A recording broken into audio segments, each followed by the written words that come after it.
So a couple days ago, Death Battle just confirmed that Dante from Devil May Cry is going to be fighting Clive from Final Fantasy 16. And I just got a couple things to say. Yo, the Clive disrespect I've been seeing is actually fucking crazy. Like, bro, coming from a person that's a fan of Devil May Cry and Final Fantasy, I don't know why DMC fans automatically try to dismiss whoever you put up against Dante just because he's very overpowered, like there aren't any other OP characters in gaming that can kill him. Like, bro, I'm deadass seeing more bias for Dante because of his popularity and more disrespect to Clive just because people have never played Final Fantasy 16. And before any of you get to typing in my comments ready to bring up Dante's Royal Guard or Sin Devil Trigger, these things can literally be countered and Royal Guard can be broken. Bro, the hate is actually getting outlandish. What the hell is this? I'm gonna keep it a stack. It's fine if any of y'all didn't play Final Fantasy 16, but Clive isn't just some random ass shitter from a video game. This guy is overpowered. The man is literally easily top 3 strongest characters in Final Fantasy. It doesn't hurt to just do some research. I got no bias towards any of these fandoms, and I have no bias towards any of these characters. I'm just trying to say people have to do more research on things they don't know about rather than just jumping to conclusions just because you don't know anything about a certain character. Realistically, I think this fight can deadass go both ways. I think it's possible for Dante to kill Clive, and I think it's possible for Clive to kill Dante. So, until November 9th, we'll see who wins the fight. Hopefully it's going to be great. Not bad. Not bad at all.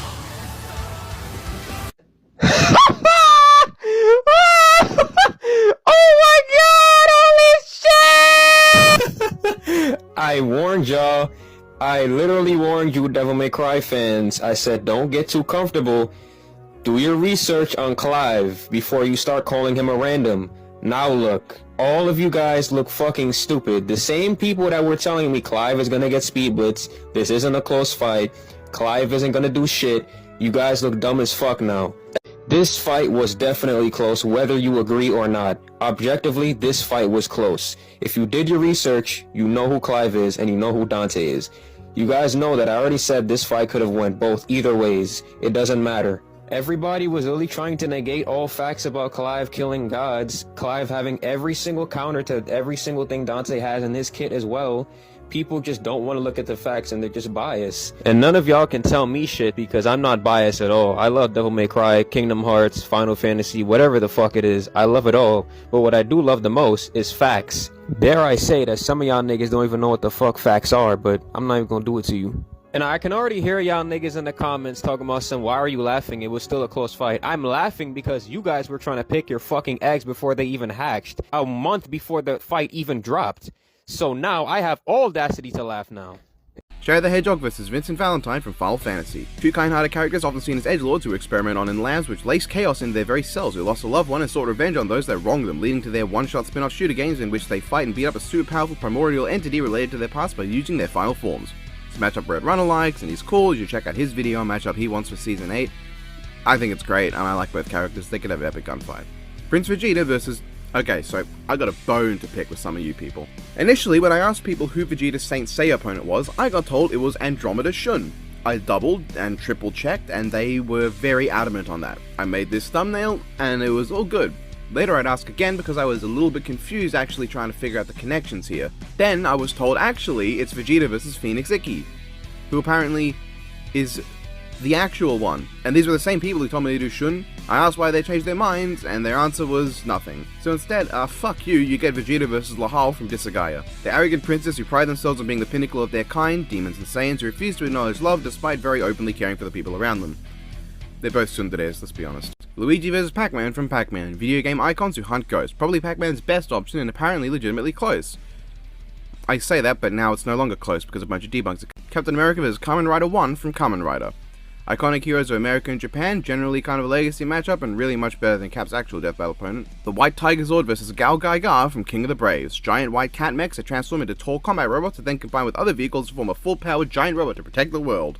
I actually really like this matchup. And if it weren't for the fact that Lord Dracon exists, and he has a matchup that I also really like, this would be my ideal Tommy Oliver return episode.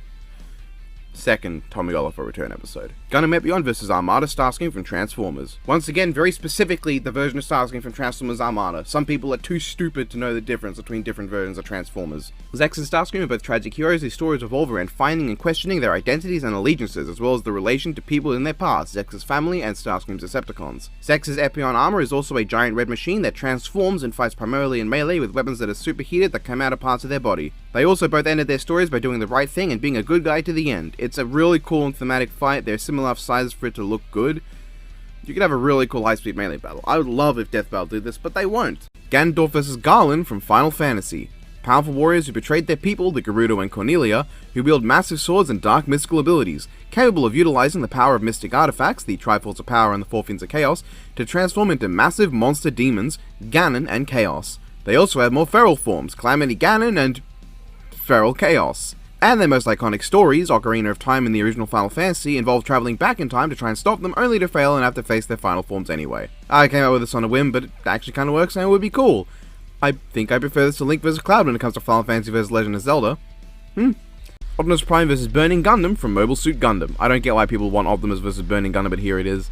It's just giant robots, but why would you have G1 Optimus when Cybertron Optimus' aesthetic is so much better? Their crazy anime fighting version of Optimus. And he's also self-immolating like Burning Gundam. RX-78-2 Gundam vs Primer from Transformers. It's the fucking first Gundam versus the first canonical Transformer made by Primus.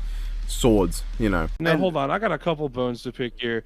So with Power Rangers, he basically just went through the Battle for the Grid roster, put whoever he found, because like Cat Manx is not a worthy contender for this list. Fucking Scorpina does not need a death battle. And then going through Gundam, that's, let me think, that's one, Oh my two, God, that- three. I didn't even G see Gundam. reps. What is this tiny little sneeze of a Gundam? So we've got section? Witch for Mercury rep, fair. We've got Unicorn rep, fair. We've got 2 Wing reps, which no Death Scythe, no Wait, Tall Geese. don't Instead, see- we I have don't Wing see- and Heavy Arms. I don't see Barbados. Am I bugging? Where's Barbados? Yeah, no Barbados. Wait no a Gundam minute. Seed. No. Where is Turn God A. Gundam? Is that here and it's just that we've Where's ranked it? Char? Where's Char? Wait. Where's Enizaku? Where's any Universal Century Gundam, for that matter? Alright, we have Kirby. Because this is... okay, so Oh my Burning God. Gundam, Master Gundam, and Nobel Gundam are all from G Gundam, which is its own canon. Heavy Arms and Wing are both from Wing. I don't know what Glacier is. Mercury is from Witch for Mercury, and Unicorn is from Unicorn. Where is any Universal Century stuff? Is it later? Do they have it listed under, like, something else? If so, why was all that stuff listed there? That's... What? Oh, Gundam Glacier was my suggestion, because it's I really like the design of it. I didn't think he'd be this That's cool. correct. Like, Barbados is the one that just screams to me it's missing. We have Kamen Rider Decade versus Gokai Red. I mean, does anything need to be said here? Yeah, a few things need to be said, because I don't know if I've made it clear in a video on this channel yet that I just recently finished watching Gokaiger. And Well, of course it's not. We've not recorded potentially my favorite Goku thing I've seen. We've not recorded anything since you finished that. Of course that's not been brought up yet. Idiot. Yeah. You just finished it.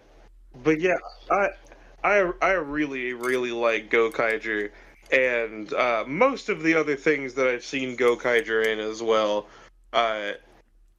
I'm all for seeing Captain Marvelous on the show. Tsukasa seems pretty funny. I'm not as informed on Decade, but what I've seen him in, he's also seems pretty cool. And this is definitely, I think, the Rider versus Sentai matchup that, if there needs to be one on Death Battle, I think this should be it, because like the whole point of these characters is representing the entire franchise. Yeah, and like you can do like, what was the Gio matchup? There was like a Sentai to match Gio. Zenkaiger would be the Zeo matchup. But I just feel like there's more there's more legacy with Decade and Gokai Red. Like there's more to it. It was hyped up. Especially the fact that like Yeah, Toei themselves see the rivalry between them, and I think that's a big testament to it. I've said before, I just really like the contrast of how Gokai Red is incredibly flashy. Obviously, he's known for being showy. He goes out of his way to do all the poses of the other Sentais. Decade, meanwhile, doesn't give a single shit and will not even pretend to care about emulating the body language of any Kamen Rider he turns into. He could not possibly care less about becoming Agito and acting like Agito. It's just a power up for him. He does not care about you. You are not his friend. I just like that. For as different as that part of those parts of like their character are, they're also both just so eccentric. They are fucking weirdos. Like one of my favorite Tsukasa moments is they're at the fruit bar that they hang out in Gaim during Showa versus Heisei, and Decade comes out with like a fucking parfait or like sundae that he made himself to look like Kamen Rider Decade. Just like his own face as his dessert. Why do you need to do that? I don't know. I don't know why he's gonna do that. I mean, that's not a good film for him. Because it's awesome. That's not a good film for him. Because he just gets his shit kicked in. Like, more than usual. For Decade, that's maybe his worst showing. And he's not even, like, top 5 worst showings of a character in that film. Yeah, Tyson 1, I feel like, is also not the best show. I mean, like, the plan in that movie, for as fucking nonsense as it is pretty in line with the kind of goofy shit that Marvelous and Tsukasa would come up with, but, like,